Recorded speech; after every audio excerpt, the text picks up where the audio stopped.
अगाडि बढाइदिनको लागि अहिलेसम्म स्वतन्त्र रूपमा रहनुभएका व्यक्ति बुद्धिमान 1 मा अब भोलिको दिनमा उहाँ हाम्रा पार्टीको विचार मन पर्यो भने हाम्रो राष्ट्रिय स्वतन्त्र पार्टीमा पनि आउन सक्नुपर्छ त्यस्ता व्यक्ति भन्न चाहन्छु र मैले अगाडि बढाउन चाहन्छु। स्वतन्त्र पार्टी जो स्वतन्त्र पार्टी नभएर एउटा स्वतन्त्र रूपमा बसिरहनु भएको छ हाम्रो बुद्धिमान 1 का आदरणीय समाजसेवी व्यक्तित्व नरबहादुर गुरुङज्यूलाई आजको यस कार्यक्रमलाई शुभकामना मन्तव्य राखिदिनको लागि हार्दिक अनुरोध गर्दछु।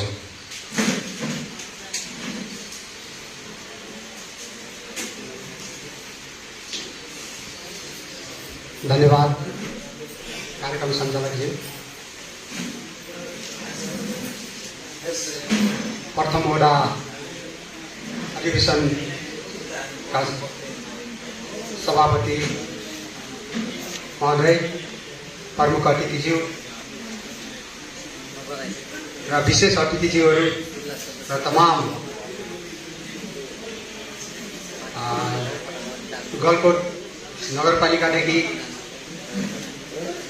बढीघाट हुँदै हाम्रो ढोरपाटन नगरपालिकामा पाल्नुहुने सबै राष्ट्रिय स्वतन्त्र पार्टीका र म जस्तै स्वतन्त्र नागरिक भएर आउनुभएका र पार्टीको प्रतिनिधिहरूलाई म हार्दिक स्वागत गर्न चाहन्छु। र हामी तपाईहरूले गर्न लागिरहेको अधिवेशनमा मलाई स्वतन्त्र नागरिकको तर्फदेखि 2-4वटा शब्द राख्न दिनुभएकोमा राष्ट्रिय स्वतन्त्र पार्टीलाई पनि म स्वतन्त्र नागरिकको तर्फदेखि धन्यवाद दिन चाहन्छु। हामी यो स्वतन्त्र पार्टी किन जन्मियो र यसपालिको जेनजी आन्दोलन किन भयो र भ्रष्टाचार, म 2-3वटा कुरा मात्रै तपाईँहरूसँग राख्न गइरहेछु। स्वतन्त्र पार्टी पनि किन जन्मियो भन्दाखेरि हिजो कुनै दिन मैले पनि यो क्षेत्रमा निसीमुजी तमानमा राजनीति गरेको लगभग 32-34 वर्ष भइसक्यो। त्यसैले यो किन जन्मियो, यो त्यही बेटिकी भ्रष्टाचारको विरुद्धमा जन्मेको पार्टी हो जस्तो लाग्छ मलाई। र म पनि किन जन्मेँ, हिजो सबै हामी 46 सालदेखि यता सबै काङ्ग्रेस कम्युनिस्ट थियौँ र म पनि किन स्वतन्त्र भएँ भन्दाखेरि त्यही बेटिकी भ्रष्टाचारको विरुद्धमा केही बोल्दाखेरि पार्टीमा कारवाही हुने पर्ने भएको हुँदाखेरि म पनि स्वतन्त्र नागरिक भएर बसेको छु र तपाईँहरू पनि यो पार्टी त्यसैको विरुद्धमा उठेको होला जस्तो लाग्छ। र जेनजी आन्दोलन किन भयो अनि एउटै प्रश्न छ, यो प्रश्नको उत्तर छ। जेनजी आन्दोलन यही बेटिकी भ्रष्टाचार र यो सामाजिक सञ्जालको मुख्य नारा उहाँको त्यही थियो। म त्यतिखेर त्यो आन्दोलनमा म काठमाडौँमा थिएँ र त्यो आन्दोलन पनि मैले नजिकबाट हेरेको थिएँ।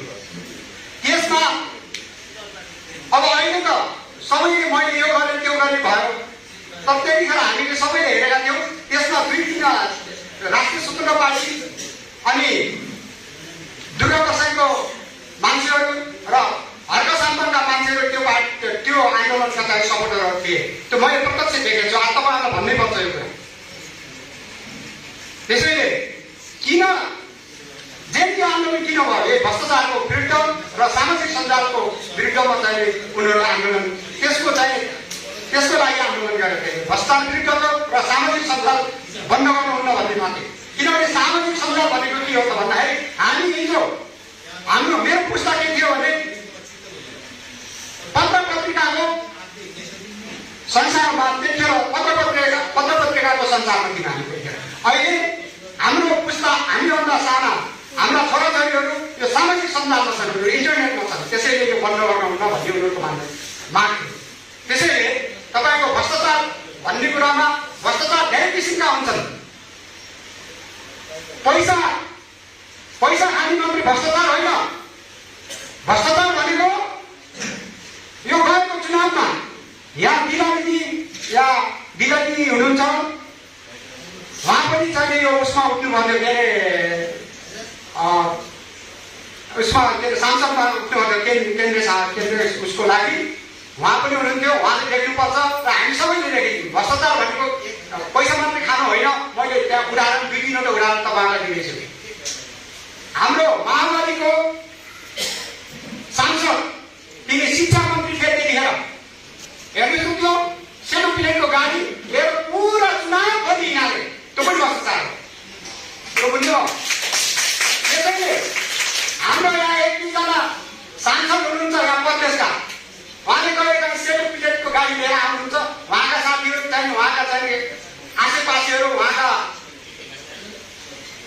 कार्यकर्ताहरू मेरो मान्छेले चाहिँ सेतो प्लेटको गाडी ल्यायो भनेर गर्व गर्नुहुन्छ, छाती बोलाउँछ, त्यो पनि भ्रष्टाचार हो। अनि अर्को कुरा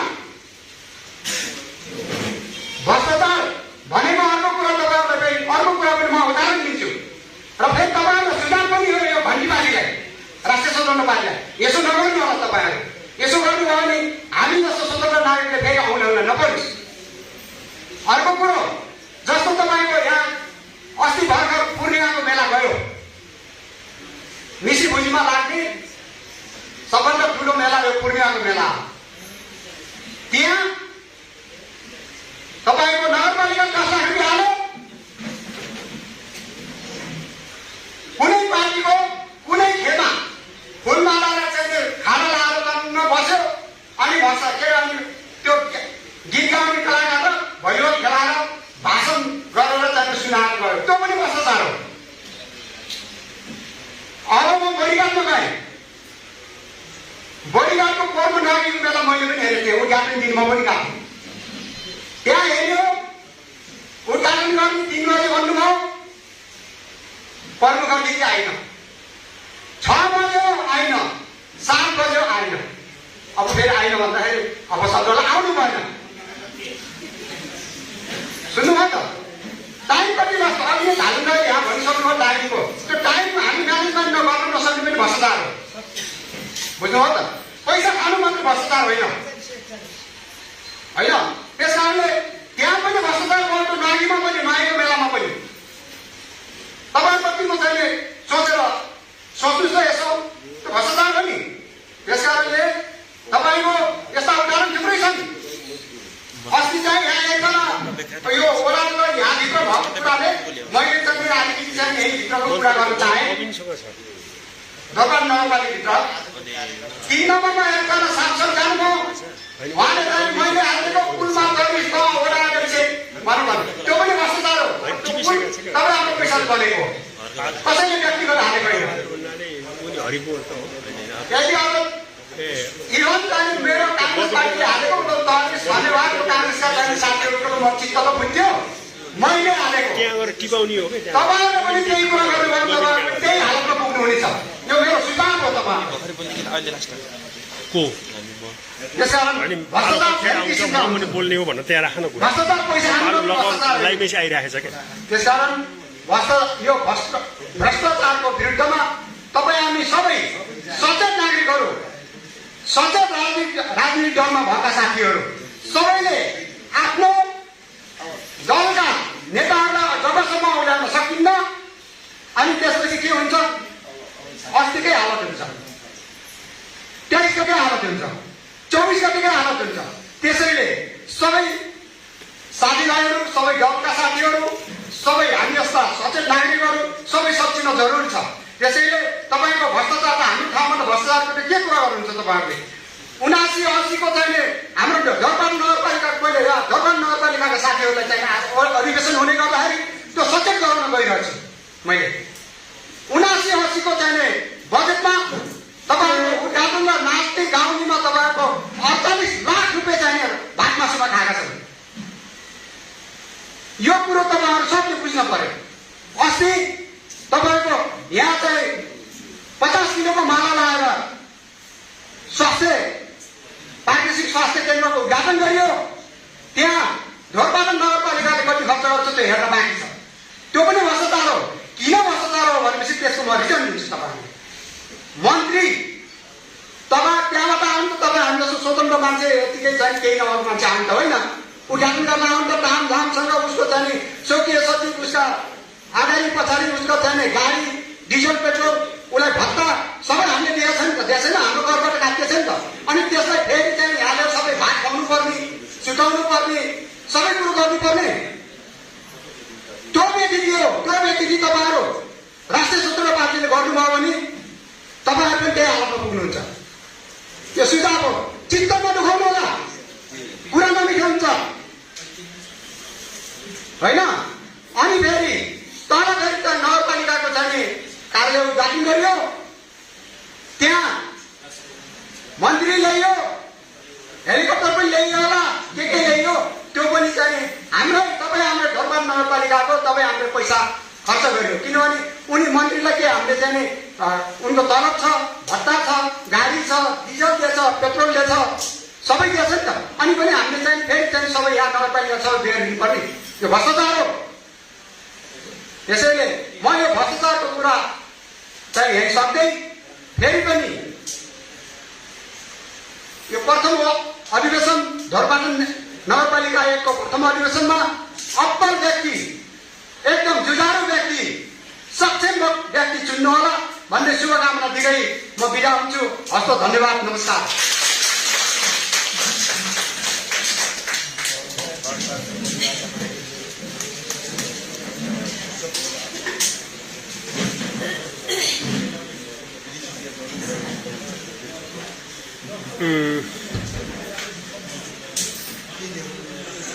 धन्यवाद हाम्रा यस बुद्धिमान एकका स्वतन्त्र नागरिक नरबहादुर गुरुङज्यूलाई।